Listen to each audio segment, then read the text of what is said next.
Robbie weeds here.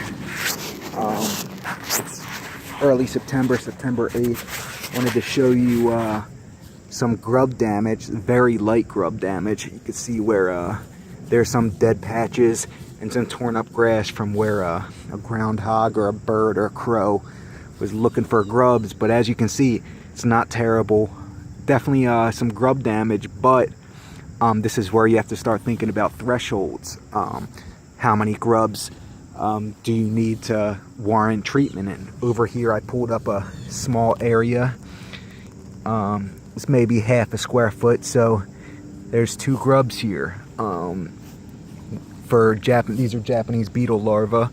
We're looking at between 8 and 10 per square foot to warrant treatment. Dilox is organophosphate, very, very environmentally bad chemical. So if we double this to get us up to a square foot, we're at 4 per square foot, and that to me doesn't warrant treatment. Dilox, like I said, organophosphates kill a lot more.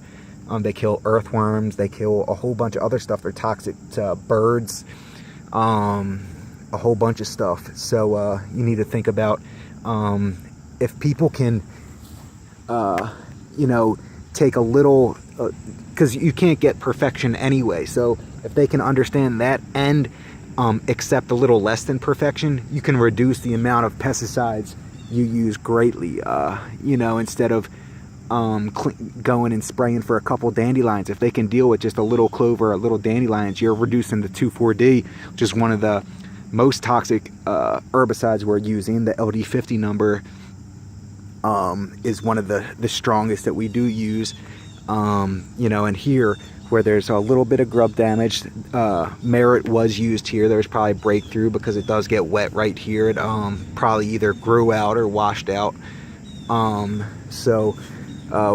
Obviously there's a little breakthrough, but this is a 30 or 40 acre property, so this is the only place that I could find any grubs. So being able to accept this is just kind of, the lawn is outside. It's going to have bugs and it's going to have disease, and so being able to accept a couple areas that aren't perfect greatly reduces and it'll keep people in your community.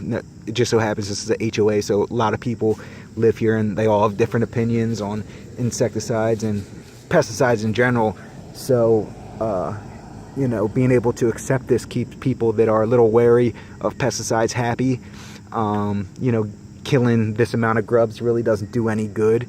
It's not even to the point where this really would even need to be reseeded. Some of this might even come back. The only reason you would want to even kill these grubs is if it's historically a bad area, or maybe really that's the only reason. Killing these grubs isn't going to affect the adult Japanese beetle population next year.